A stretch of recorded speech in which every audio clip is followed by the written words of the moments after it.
Welcome to a session on demographic transitions and migration governance. This is a part of the MA program on migration and diaspora. This is a very important topic considering that a country like India, which is now having highest population in the world, and we are already in demographic transition phase 3, and it will impact lots of migration. In fact, it will trigger as a push factor for international migration, and in this context it is very important for us to think about our migration policy, and today's talk will be about demographic transition and migration governance in the context of India. You all know that migration is a very important agenda across the globe. In countries like several countries in Europe, America, and even in Asian countries, this is a very contentious issue.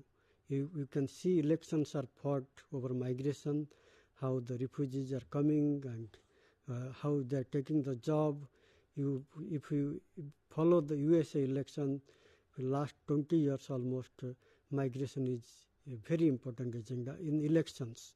And many actually think migration is a problem, but you see migration is a very natural thing across societies, and since the beginning of civilization, migration is a natural phenomenon, and no society can exist, progress without migration, whether it is urbanization, industrialization, or any form of progress. We need migration, we need mobility of talents, and this is a very one cannot imagine progress and development without migration. So today's context, I'll say that India is in a very advantage situation if we manage migration well, considering we have the highest number of working age population in the world, and India already sending large number of migrants to the other parts of the world. Almost 18 million migrants stock we have now, and together India has the 32 million diaspora, including the earlier settled Indians and current migrants. So this is a huge number considering its impact on knowledge economy, its impact on remittances, its impact on variety of skills and knowledge. And also in recent time we also talk about soft power, because migration and diaspora community are very important asset in terms of foreign policy also. So today's context I'll talk about all those things, but before that I want to give an overview of what other factors which also impact migration, and that's how we have to relate the demographic transition along with other factors, so that the policy will be very much nuanced and balanced. One thing I already told, it is global demography and how the migration, especially the transition, also impact the migration. Second is geopolitical, which is the variety of new countries are also taking the world stage and becoming very powerful in recent times. Those days are over when only USA and USSR, undivided USSR, are powerful. Now you can find China is also powerful, India is also powerful, and many smaller countries like Taiwan, Hong Kong, Singapore, and Australia, Canada, they are also playing big role in global geopolitics, and they can change the policy and other matter, and they are also playing big economic role in terms of receiving country of migration. So then the third one which also impact the migration is global conflict and crisis. You all know that how many people from USSR and Ukraine, Russia and Ukraine conflict, we have received almost 10,000 Indian students. Similar case happened with the Gulf War, similar case happened during Afghanistan conflict, and also we find this COVID-19 also another crisis which created lots of impact on migration. About 6 million Indians returned from various countries to India during COVID-19. And the government of India facilitated this through Vande Bharat mission. Then another thing which is very impactful is migration regimes. Time to time, as I told you, various elections are fought, various issues are also changing the migration policy. So time to time this regime also changes, and that impact the not only the the selective process of migration, but also the character and destination of the migration. The fifth one is also very important, like that is artificial intelligence and robotics. You have seen across the globe how jobs are vanishing and new jobs are coming, and in the process the skill upgradation. So the kind of skills which are in demand today may not be in demand after 5 years. So that has to be a big factor in terms of migration of destination country. Like many countries, which received semi-skilled migrant 20 years back, now they converted many of those work into automation. In the sense, robotics have taken work of a restaurant, delivery. Things have changed now. Many things, construction work, lots of robotics are coming, and many human, labors are decreasing in that process. So when you talk about migration policy, these factors are very important, and this is changing the global order. That's why I have written the global new order, because it will change the migration policy, it will change the development policy, and many others. So today's talk I'll be talking about how demographic transition is related to international migration, and also India's demographic dividend and international migration, how these are also very related. And thirdly, I'll be talking about migration governance challenges, because these are all very important. When you talk about global economy, India has already, global demography, India is #1 country in the world, no doubt, and next 20 years at least, India will be 20 to 30 years, India will remain the #1 country in the world in terms of population. And this is very important, because this will also create lots of push factor unless we create a massive job. So this is very challenging. At the same time, we have to think about job creation alongside our growth, and at the same time we have to manage migration, because at any cost migration will not stop. There will be, even though we create job, there will be some people who always go for jobs which are available globally and for suitable for their talent. China population is decreasing. If we see last 1 century almost, China is also a place, origin country for migration, and you find almost every country in the world Chinese and Indians. So, but China is decreasing now, because their population is aging and fertility also declining. So these are all factors which also, their own local labor demand is huge, but the working age population is declining. So that's why migration will be very less from China, and it will increase from India, Africa, and other Asian countries. So India, as I mentioned, it has 32 million of diaspora, and it is a very huge resource in terms of economy and soft power and skills and knowledge. So it is very important for India to manage this, so that we can get best of migration in terms of investment, in terms of knowledge gain, in terms of several things. You have seen the story of India and China development, especially sectors like software, so many new sectors. There is a diasporic involvement. So that's why it is very important to think how migration can be managed well. As I mentioned, this demographic transition, you see there are sometimes 4 transitional stages, but there are also 5 stages of demographic transition, and the last one, which many European countries, advanced countries are facing, the stage 5. India is somewhere in between stage 3 and stage 4. So as we increase the, as we gradually transition from one stage to another, like for fifth, migration will not be that much because the older population will increase, rather they will create certain kind of demand, and which actually create demand for in-migration rather than out-migration. So that's why another 20-30 years India will have a surplus population, a working age population which are globally linked, and migration will be a very natural outcome of this. So it is very important to manage it. Three important dynamics that are significant in the demographic of global migration. As one way, when we talk about migration theory, we talk about global south and global north.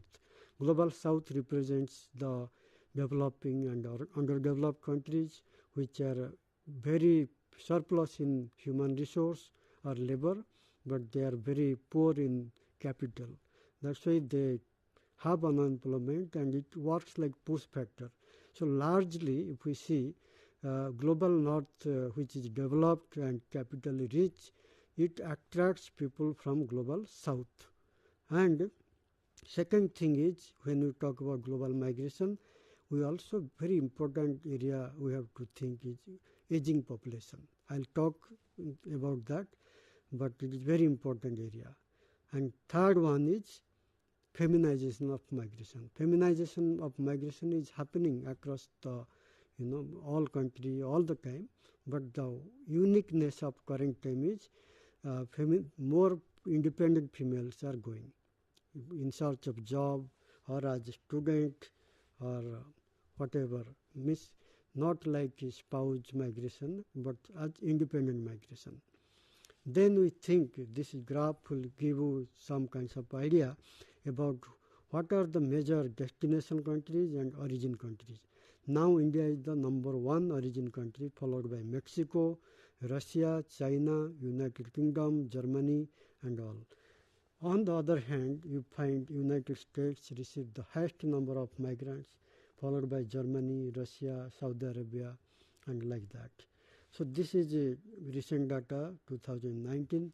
So this is a very important. You see which countries are receiving population. Some countries are both receiving and sending also, almost 50% if you consider countries like Germany, Italy, they have both receiving and sending. So migration, one way, it is very natural for even any countries.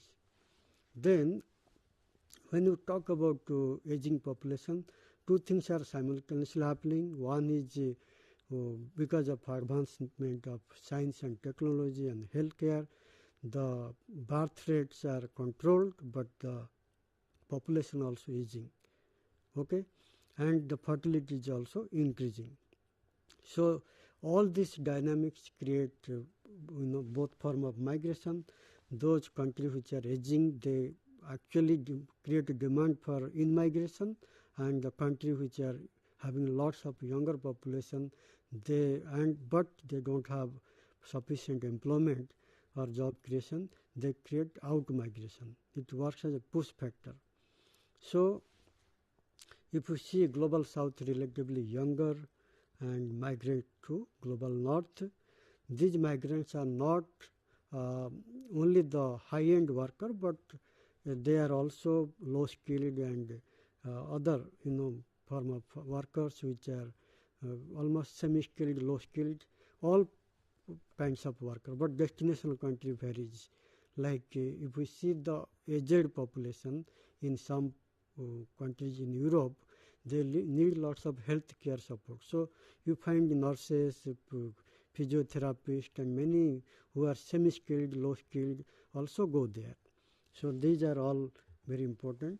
And also aging population poses a serious challenge to the global economy. In the sense, when you have large number of aged population, your working age population is decreasing, and sometimes your working age population is carrying the aged population. So they are directly not involved in generating new economy. Rather they are sometimes creating no impact on in productivity. So these are all very important challenges, and it also deplete the savings, investment behavior changes, labor supply demand changes. All this affect due to aging population. You have seen many countries where a large number of older population are there. They don't have people to do household work, industry work, and many times they hire. We always say that Indians are almost 40% in NASA, USA, and almost 40 to 35% in USA healthcare, because many of these countries, advanced countries, they don't have human resource to run their economy. That's why they depend upon migration. And if you see this aging population, it will also increase over time. In 1990, it was 0.5 billion, and it will go up to 3.5 billion in 2001. So this is a gradual increase, and by then you find the fertility is decreasing, the working age population is decreasing, and it will have a huge impact on the economy. And you see this map, especially the red color, these are all countries which have more aging population. Means the darker, the more darker side, in the sense the reddish side, all the developed countries, USA, Australia, Europe, and all these countries, they have already gone, they are above 60% of age group are above, means 30% of the population. Then you come to India, other African countries, those white color, areas, they are having lots of younger population. In fact, if you see the global economy and global demography, you find a mismatch. Unless they facilitate migration, the economically advanced country will become poorer over time, because this country is progressing because of migrant. You find lots of almost 40 to 50%, 60% people are migrant in many countries. You go to UAE, you find almost 90 plus people, 90%, more than 90% people are migrants. So this is the contribution of migrant to their economy. Now let's come to India. India is, as I mentioned, it is the country with highest number of population, and it is huge challenge for us. And now the job creation is the biggest challenge. Not only now, it has been for centuries since the colonial time. Indians are migrating to several countries, and we have seen Indians are even majority in many countries because of migration, and this is not stopping. In current time, when globalization is very strong, you find still 2 to 3 billion people from India every year going to abroad for in search of job and career and other things.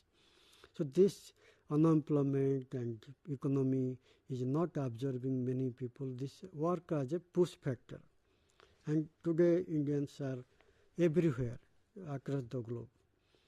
This is also very important because Indian community, migrant community, is not a very uniform category. They are semi-skilled, they are high-skilled also, they are students, there are so many variety of cultural affiliation. So it's very diverse range of migrant. And there are also number of female migrants are increasing, which is a new challenge because it also, lots of other issues are involved, like human trafficking and all. And recently you must have seen the news of a donkey channel, this is called donkey migration. There is a movie by Sahoo Khan also depicting how Indians are going through irregular channels from Mexico to USA, and this is a huge number. And this number is increasing. In fact, if you see, there are almost 42,000 Indian migrants who have crossed the south border through illegal means to enter America, and almost 97,000 Indians have attempted to step into United States, but they were caught. So this is a very risky thing, and not all of them actually they are semi-skilled. Some of them are very high skilled, and due to their own issue, problem, and lack of job at home, they have been forced to go other country. And USA is one of the heavenly they think, imagine to go to USA. And many of them, they spend huge amount, 15 to 40 lakhs, sometimes 70 lakhs to just cross the border. It's a very risky thing. So considering all these things, irregular issues, and country like India, which has huge migration, and it is also future, it will not decrease due to economical reason and other reason. So migration needs to be managed well to make it sustainable and to make it beneficial for not just those who are migrating, but also for a country like India. As you all know, India receives around 124 billion US dollar as remittance. So this is a huge asset, and this is the highest among all countries, and these are all sent by the migrants. So this can be used, migration can be used as a positive thing for India's growth. Then there are also sometimes what happens, people without knowledge, they go to any country and there is a skill mismatch. They work in the industry where they don't fit, and sometimes you see in a country like Canada and all, many engineers are working like a housekeeper or lorry driver and all. There is a mismatch of skills. So unless migration is governed well, managed well, we cannot use the skills properly, and then it will be a big issue for not just for migrant, it will underutilize the potential of human resource of our own country. Then another thing is increasing the irregular migration due to unemployment. That has to be matched with job creation. Even though it is very difficult to create job for everybody, but it is in a long run it has to be done. The next important thing which actually impact the migration governance is data and information. If we have proper data and information, segregated data about skills, destination countries, and other kind of profile, it will be better managed. And with this I'll stop now, but it is very important for a country like India, which has a huge population and which has a huge diaspora, to think migration very positively, because Indians have spread across the globe. Almost they are found in 150 countries across the globe.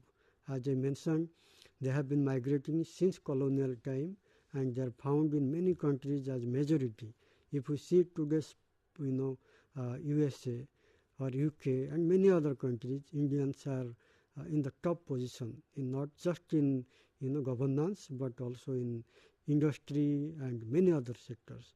So this, if we in India we manage well migration and tap the resources, tap the economic and knowledge resources properly, we can create more revolution like we have created in IT revolution in 1990s. And this is the story for many countries. Like if we see today's Bangladesh and China, they have actually harvested the diaspora or migrant resources over time. In fact, about 70% of foreign direct investment to China comes from Chinese diaspora. With various data, it shows that even though they don't get foreign direct investment from many developed countries, the Chinese diaspora can also manage. It is such a powerful community.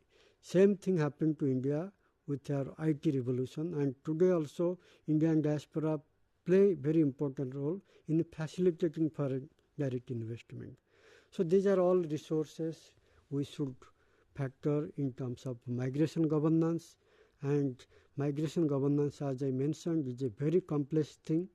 It is a cultural issue, it is a social issue, it is also an international geopolitical issue. Sometimes, people are not given visa because they are from particular country. They can be a security challenge to any country. So keeping all these factors into account, migration governance is very important.